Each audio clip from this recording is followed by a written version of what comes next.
This is almost a cliche from the First World War: loose lips sink ships. Second World War, pardon me. But the idea here is that you don't want to be talking about when is a convoy leaving. You don't want to talk about what is the name of the ship in the convoy. You don't want to talk about what is your ship carrying. Any of this information could be picked up by spies and transmitted to the U-boats. Now, in terms of the Canadian Navy and the Battle of the Atlantic, you need to know about the corvettes. These were small ships that could be built very quickly. Most of the corvettes that fought in the Battle of the Atlantic were Canadian or British. However, in an instance of sort of reverse lend-lease, the Americans actually got a few of our Canadian corvettes. These ships were terrible to sail in. One Canadian sailor said that the corvette would roll on wet grass. So it's not a comfortable trip at all. The water would leak in from all over the place. However, they were effective in giving support to the convoys. They had a crew of about 85. However, often they were sailed across the Atlantic undercrewed. Okay, in 1943, the Battle of the Atlantic turns in favor of the Allies. 1943, we'll learn later, is also important for the different land battles. So really, when we think about the Second World War, we think about the Allies losing the first half of the war. All of the victories were German. And in the second half of the war, things change and go the other way.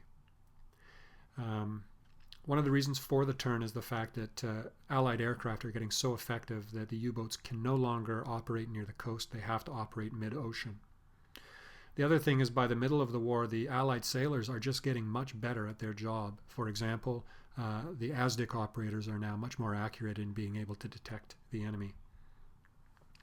And of course, in December of 1941, the Japanese attacked the Americans, and so now American isolationism is over, and the Americans are fully engaged in war production.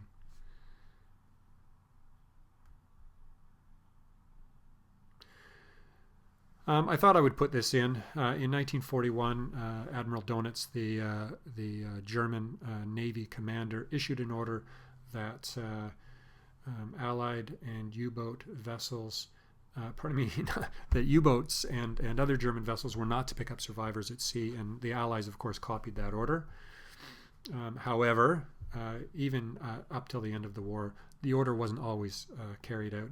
This is a picture of a Canadian destroyer, and it is clearly stopped to be picking up survivors. Sometimes the convoys could not stop and pick up survivors from their own ships, and this is, of course, because the threat from the U-boats would be continuing. It's not like the U-boats attacked the convoy, fired one torpedo, and went away. By the end of the war, the Germans are using what are called wolf pack tactics, and basically the U-boats are clumping together. They're not fighting sort of one at a time in isolated locations. They're grouping together, and basically I think of the game British Bulldog, where children line up on the field and lock arms and make a wall that the other players have to try to break through, and that's basically what the Germans were doing with the wolf packs. Okay, so now I'd like to just discuss some statistics from the Battle of the Atlantic. First of all, you can see that 3/4 of Allied ships lost were lost in the North Atlantic. So it is by far the largest naval battle, or the largest naval theater of the Second World War. In terms of the Canadian fatalities, you can see the statistics. 1,800 Royal Canadian Naval personnel lost at sea, 1,600 merchant marines, so these are the civilian sailors, lost at sea, and 750 air crew from the Royal Canadian Air Force. Now, it's interesting to note that while the Royal Canadian Navy sailors were recognized at the end of the war with service medals, it took until the 1990s before the Canadian government finally issued a medal for the sailors who had served in the Merchant Marine, and of course by that time most of them had passed away. Now, this is important because you can see that after the Americans joined the war in 1942, the number of ships that are being built is starting to rise dramatically. You can see from the graph that at the beginning of the war, the U-boats are sinking far more ships than the Allies are building. However, in the second half of the war, the Allies are building far more ships than the U-boats can sink. And this really does signal the victory for the Allies in the Battle of the Atlantic. You can see here how were the Allies losing their ships. By far, the greatest majority for the first part of the war especially are being sunk by submarines. You can see here 1942. I want you to remember that year because it plays an important role in terms of this notion of the happy time.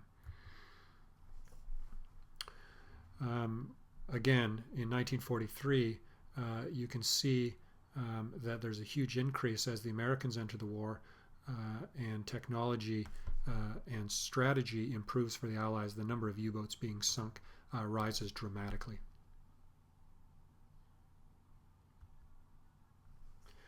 I found this graph interesting. You can ignore these blue bands.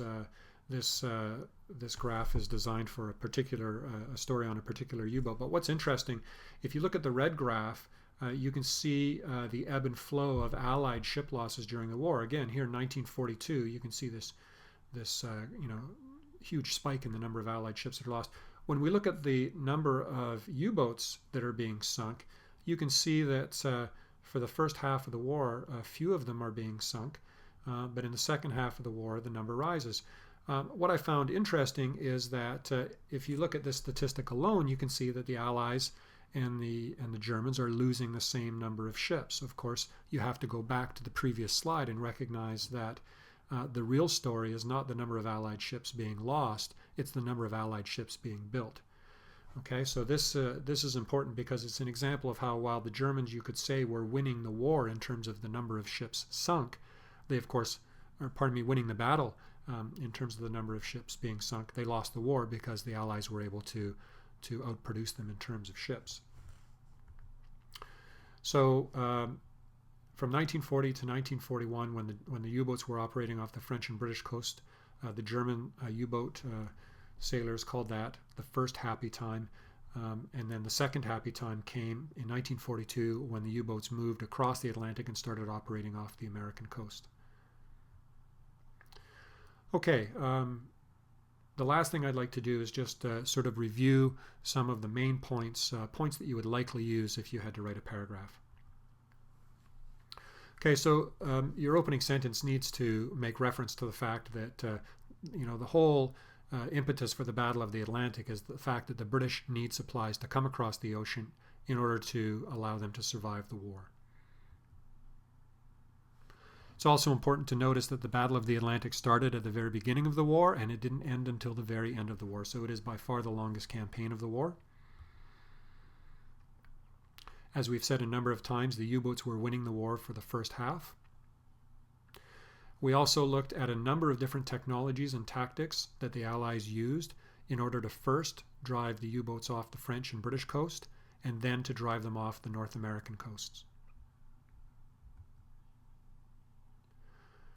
Okay, we talked about how when the Germans were forced to operate in the middle of the Atlantic, they adapted and created the wolf pack tactics, no longer fighting in isolation.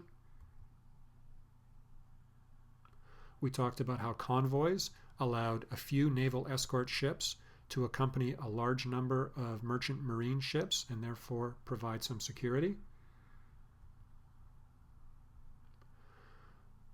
Okay, in 1943, we discussed how the Americans were able to start to mass produce these very simple and straightforward Liberty ships. They weren't beautiful, but they could be built very quickly. I think at one point in the war, the Americans were launching one Liberty ship a day. What most Canadians don't realize is that while we started with 13 ships, by the end of the war, Canada had the third largest navy in the world.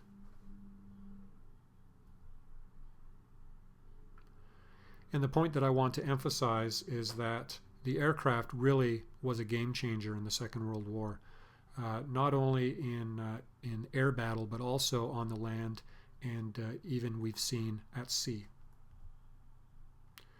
And then, of course, in the end, the Allies won the war because Hitler failed to starve Britain.